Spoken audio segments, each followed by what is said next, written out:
27 साल बाद दिल्ली की सत्ता में बीजेपी की एंट्री हुई है। बीजेपी ने दिल्ली में 48 सीटें जीती और इन 48 विधायकों में से मुख्यमंत्री कौन बनेगा, यह सवाल सबके जहन में है। तो कौन होगा दिल्ली में बीजेपी का मुख्यमंत्री? प्रवेश वर्मा, मोहन सिंह बिष्ट, विजेंद्र गुप्ता, कैलाश गंगवार या फिर कोई नया चेहरा? आइए इस वीडियो में आपको इन तमाम सवालों के जवाब देते हैं। नमस्कार, India.com देख रहे हैं आप और आज दिल्ली के मुख्यमंत्री के दावेदारी की एक लिस्ट मैं आपको बता रहा हूं कि कौन ऐसे नेता हैं जो दिल्ली में मुख्यमंत्री की रेस में शामिल हैं और किसकी संभावना सीएम बनने की सबसे ज्यादा है। इस पर आज इसी वीडियो में बात करते हैं। तो कल शाम बीजेपी के सांसद हैं रवि किशन, उन्होंने एक बयान दिया।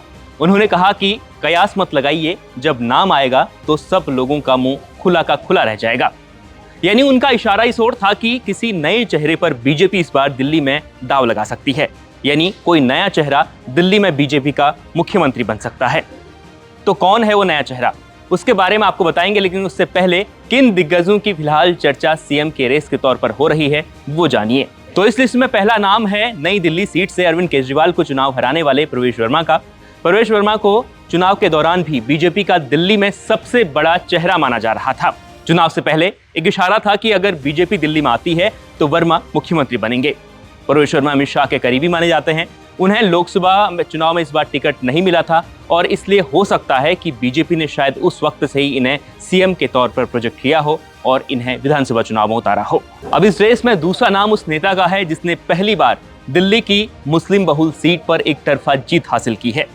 मैं बात कर रहा हूं छठी बार विधायक चुनकर आए मोहन सिंह बिष्ट की। मोहन सिंह बिष्ट प्रवासी उत्तराखंडियों के साथ दिल्ली में बीजेपी के कद्दावर नेता हैं। सुर्खियां हैं कि उन्हें मुख्यमंत्री या स्पीकर दोनों में से एक पद मिल सकता है, क्योंकि वो लंबे समय से भारतीय जनता पार्टी के साथ जुड़े हैं, संघ के साथ भी वो जुड़े रहे हैं और वो दिल्ली में इस बार उन्होंने मुस्तफाबाद सीट से एक बड़ी जीत भारतीय जनता पार्टी को दिलाई है। अब इस लिस्ट में तीसरा नाम है विजेंद्र गुप्ता का।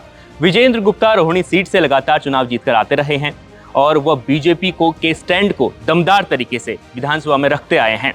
इसके अलावा सरकारी कामकाज और दिल्ली सरकार की बारीकियों को बखूबी समझते हैं।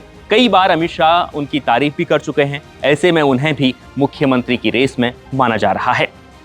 अब इस लिस्ट में चौथा नाम है कैलाश गंगवार का। कैलाश गंगवार ने मादीपुर सीट से आम आदमी पार्टी की राखी बिरला को चुनाव हराया है और अगला नाम है सतीश उपाध्याय और पवन शर्मा का।